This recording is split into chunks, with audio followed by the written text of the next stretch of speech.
Hello, everyone. This is Tom Fox back for another episode. And I rarely get to say we have a character to talk about today, but we have a character as a guest, and that's Charles Swenson, South Austin native, class of 72 from Austin Travis. I will leave the class cheer to your imagination. So, Charles, with that incredibly long-winded introduction, first of all, welcome. And thank you so much for taking the time to visit with me today. I'm more than glad to be here, and I appreciate your taking an interest in this. I'm really looking forward to it. Let's just start there because I want to use your book and this topic as really simply the starting point to explore a lot of different topics. You are the author of Voices from Camptown. Can you tell us what is Camptown and what was your involvement in the project that led to the book? Yeah, Camptown is a community it's actually a freedom colony that was established in Brenham following the Civil War when the formerly enslaved blacks needed to have a place to live.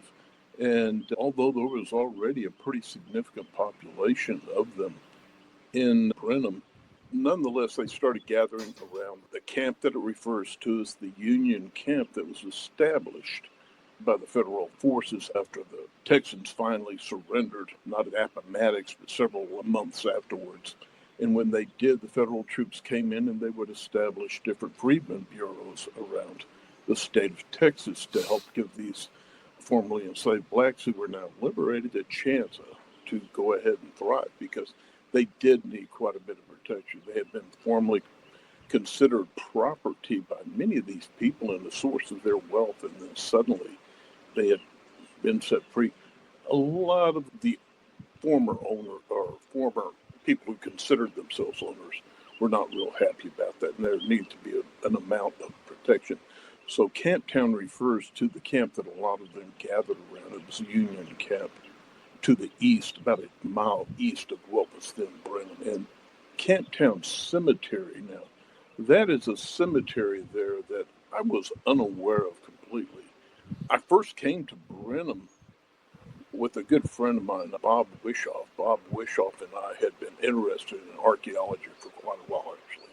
He really drew me into it. He had a real abiding interest in it, and eventually was working on his master's degree at Southwest Texas. And when he was doing his research for his master's thesis at Alabate's Flint Quarries National Monument in North Texas, I did a lot of work with him up there too. We did a lot of work going through the old artifacts that have been stored up there from when the Flint Quarries were first being investigated back in the 20s and 30s. And a lot of these had never really been looked at before after they've been stored there. So we went through a lot of that. So we have a long history going back. And after he had gotten his degree in archaeology, he was asked by the director of the Brenham Heritage Museum to come up there and help find some archaeology sites up there to try to gin up some interest for the museum.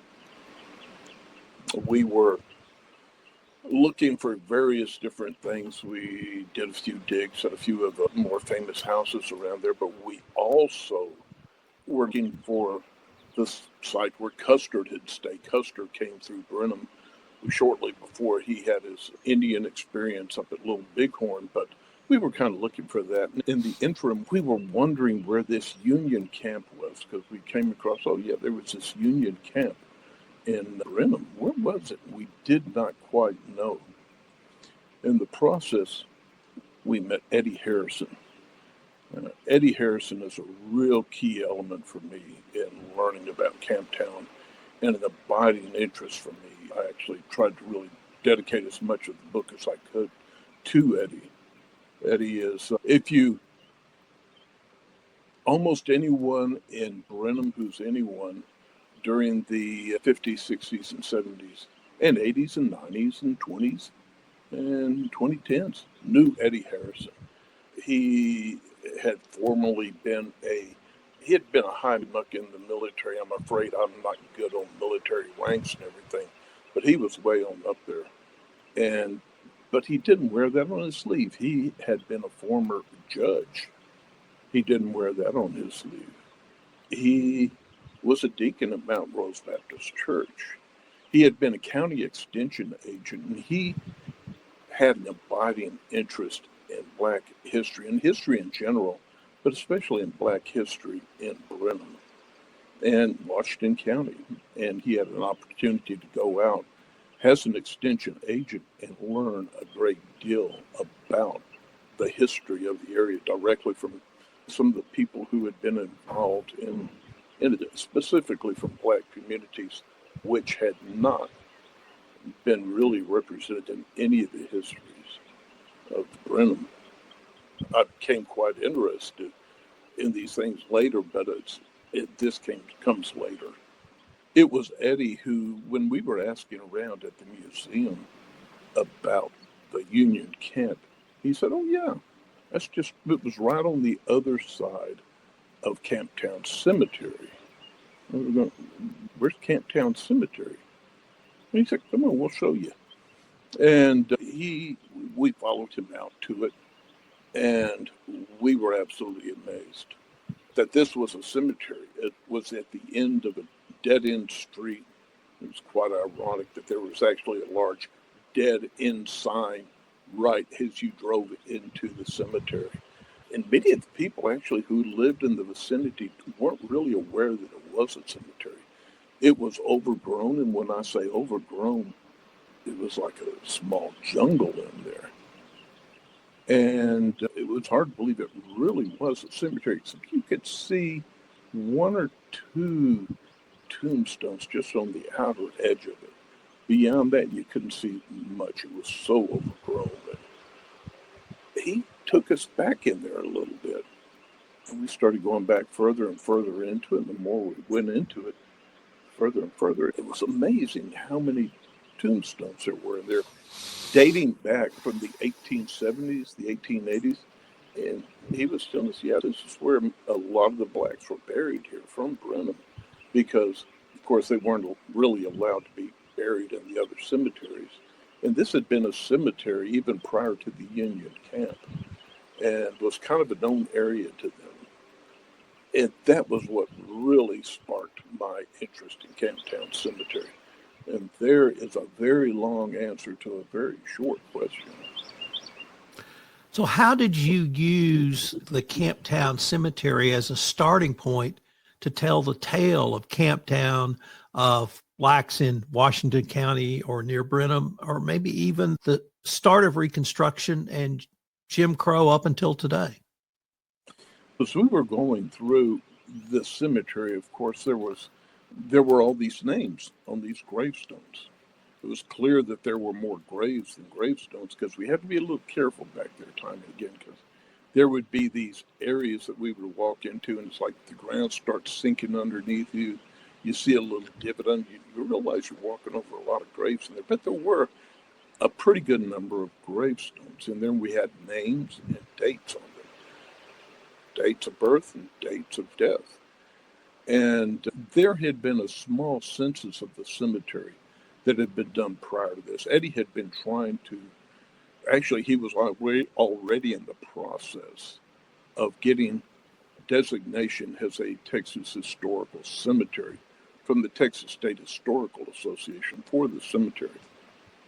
And in the process, a census had been begun, but I started adding to that too.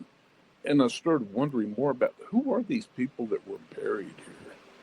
Who are these people? And about that time, it was fortunate, serendipitous coincidence, the portal to Texas history opened up, which is a digital newspaper archive. And a lot of the Brenham papers from that same time period were in it. It's a searchable database, and I started plugging in some of these names.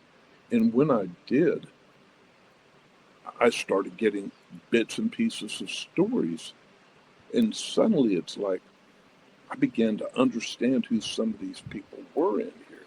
I was catching little snippets and glimpses of their lives. And the more I dug, the more I realized there are really quite a few stories in here waiting to be told that could be put together just simply from going through these old newspaper archives. I spend a lot of time going through the Brenham papers. I sometimes feel like there's a part of me that lives in old Brenham, but I started getting more of a feel for the town. A lot of these stories started intersecting with each other. And I began to get a better and better feel for not only some of these individuals, but for the Camptown community as a whole. And that was something that was really of a growing interest. A lot of people did not know even about Camptown anymore. It used to be called Camptown by the people in the community and the town. But a lot of people were just completely unaware of this history that had existed there before. So why should the Camptown Cemetery, in your opinion, receive a historical designation? That was one of Eddie's stories. He used to say, there is no black history and white history. There's only history. And it was something that was really, has always stuck with me. This was a significant part of history that had not really been told before. There were some histories of Brenham out there, and they did not touch upon the black community except very much in passing, which really was not indicative of what the community was back then, the larger community. In the 1850 and 1860 censuses, there were actually more blacks in Brenham and in Washington County than there were whites. And there were all of these people whose stories were not being told. 1860 census, there are 2 blacks listed. Although if you go through the slave schedules, which were put together for the census, there are far more.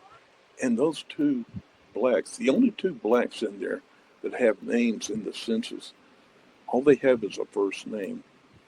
Suddenly, I had all of these names of so many people who had previously been completely out of the historic record, except as property. And suddenly, there were these individuals whose story I really felt needed to be told because there was something incomplete in the history of Brenham and Washington County, and frankly, of a lot of other parts of the country.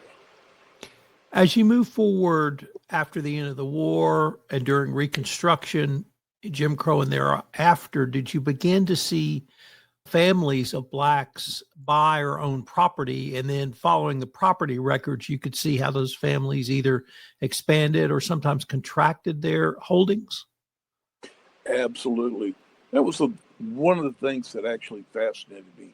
These were people who had previously been considered property, who were suddenly in there and buying up property and creating their own community. And they did. They owned a lot of land. And true, it's going back through the real estate records. There are a lot of opportunities to see that these were very transactional people in their community. They were actually, some of them were fairly well-to-do and got to be more well-to-do.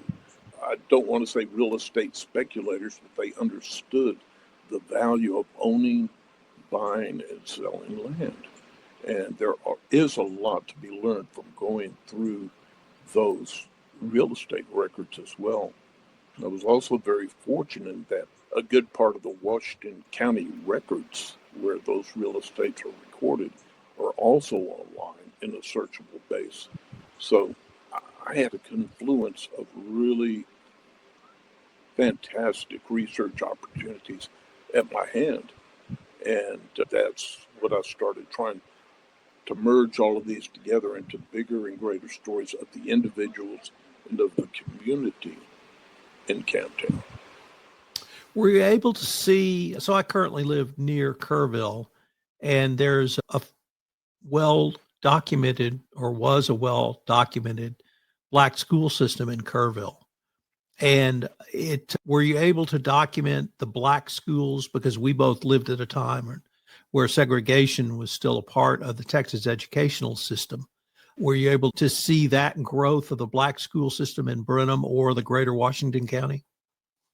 Yes, as a matter of fact, I was. One of the stories that is not in this book, but which I really hope to get out there in the future, has to do with the freedmen schools in Brenham and Washington County. The Freedmen's Bureau, which is actually, it was very much involved in the education process. A lot of the Freedmen Bureau records are now also online, courtesy of the Church of the Latter-day Saints, which has an excellent website up through which, amongst other things, they have the Freedmen Bureau records. Previously, those were only really available on microfilm at the National Archive sites, but now these were available and online as well. So I was able to go through those and actually pull together records of all of the different schools. There were numerous schools around Washington County that had been established by the Freedmen's Bureau, and one of those was in Brenham, and as a matter of fact, it was right next to where the cemetery is. It was on some land that had previously been owned by Louisa Mangrum, who unfortunately her story didn't make it into this edition. The original schoolhouse was the sutler's cabin that they had at the old Union camp. Wiley Hubert had bought that up, and with funds from the Freedmen's Bureau, they actually were able to renovate that and turn it into one of the first schoolhouses for blacks there in Brenham.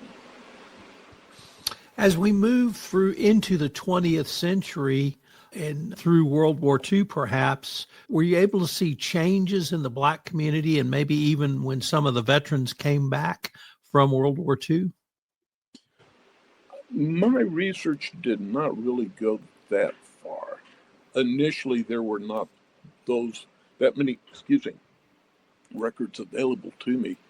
And since my main interest was in the cemetery, there were a number of World War I and the war with the Philippines, Spanish-American War, who were buried there. As a matter of fact, there were a few people, especially who were essential in helping establish the cemetery, who had been in the Civil War. And that actually was a key element because there were actually a number of veterans that were from those previous wars. The cemetery had pretty much gone out of use by the time of the Second World War, but there were veterans from these other wars that were there. An essential part of actually getting the cemetery cleaned was we had several motorcycle clubs of veterans who helped us clear out the cemetery, which was a major effort. And their efforts, because they realized that they did have a lot of veterans there, that was essential and really helped them to get the cemetery cleared out. But patriotism actually ran very high amongst the black community there, and you can really see it. And looking through the records, these were people very proud of their military heritage, as Eddie was. Eddie's grandfather was a Harlem hellfighter who had participated in World War I in a military capacity, and was quite proud of it. Let me ask you a little bit about your writing process. I'm always fascinated to talk to another writer. With a book of history or nonfiction, you sort of outline everything, have it all laid out? Is it laid out in your head and you just sit down and write it? What's your process, Charles? That's a good question. I often ask myself there. I wish I could outline and write that way. A lot of these stories evolved as I started learning the stories by going through the different sources that I have. The more information I came across, the more I realized how there really was a full, good-sized chunk of a biographical essay I could put into place. And then it was a matter of just knowing the resources of course, copied all of the old ones, and then I would start trying to put it into a rough chronological basis. And that helped, but it really kind of evolved organically, knowing that these stories needed to be told and trying to gin up some more interest in other people in it. These were stories. History is actually best told in the process of stories. And in the process of telling stories and telling these stories of the individuals in the cemetery that were buried there, there was actually a chance to tell a broader story of history, not only of Camptown, but of those periods of time in a time and place that I really had no idea about. I'm an old white guy. What do I know about what it was like living with it as a black person? During those times or even afterwards, I learned a lot from my friends and people who were helping me with this, things that I had no concept of. And it was a learning experience for me, not only about Brenham and Black history, but about just the Black experience, which is quite different than what I know. I continue to learn about it. And these stories would start to evolve, and I realized that after a while, this didn't happen overnight. I started writing these short pieces. The chapters basically were written individually, and I started seeing how they could come together in a larger book. And last year, I actually put these together in the book because I wanted to have them collected for people who are interested in them. And I realized in the process of doing that, this is actually a book. And thank goodness for Stony Creek, because I really had a hard time this is history. It is. Hopefully it's not a real dry style. But I'm not an academic. The highest degree I hold is an associate degree in nursing. I'm an RN, critical care RN. But I realized that even though I don't really write in an academic style, I haven't been trained that way, I just merely consider myself an avocational historian. I realized that nonetheless, this was a really important story that if I didn't tell it, it wasn't going to get told. That really leads to the next point I wanted to visit with you about, Charles, which is your own journey with Stony Creek. Can you tell us, maybe walk us through for a few minutes what that was like and how they may have helped you in getting this book to publication? Again, this was not an academic book, but I realized it was important. I was familiar with academic presses to some extent. My friend Bob Wishoff that I mentioned earlier, he had a website called dirtbrothers.org, and he would write reviews of archaeology books that were sent to him by various academic presses. And as part of where I learned my writing capacity, he really prompted me to do that by saying, here's a book, write something about it for a review, and where I learned a lot of parsing. But I realized I really wasn't up to this. I knew the academic presses, but also it's like, I'm not up to snuff for this. And quite frankly, as I learned from Lauren later, the wait time to even have a manuscript considered in some of these academic presses is just onerous. The Texas A&M Press has a consortium of different presses that they advertise and that they are working with. And Stony Creek was one of those. And I realized that this might be the kind of opportunity that I really needed as sort of outlet. Non-academic, but nonetheless kind of rooted in Texas history. And when I learned that Lauren was in Wimberley, I'm not that far from it. I have fond memories of Wimberley. I've lived there in the past for short periods of time. And I like to meet the people that I'm working with in person. And I realized this was a confluence of coincidences that I needed to work with here. And that's how I got to work with Lauren there at Stony Creek Publishing. And he was very kind. he's very professional. I realized that although this was not academic press, that he was really demanding a lot of me going through that editing process. I sometimes think that was actually much more difficult than the process of writing them, putting this all together. But I realized, and he realized too, the importance of getting this right. And I really appreciate that from a publisher. It's sort of like with a publisher or an editor, and he did hook me up with a really good editor. A person who tries to edit their own work is like a lawyer trying to represent himself. It's not a good idea at all. And I learned a lot actually in the process.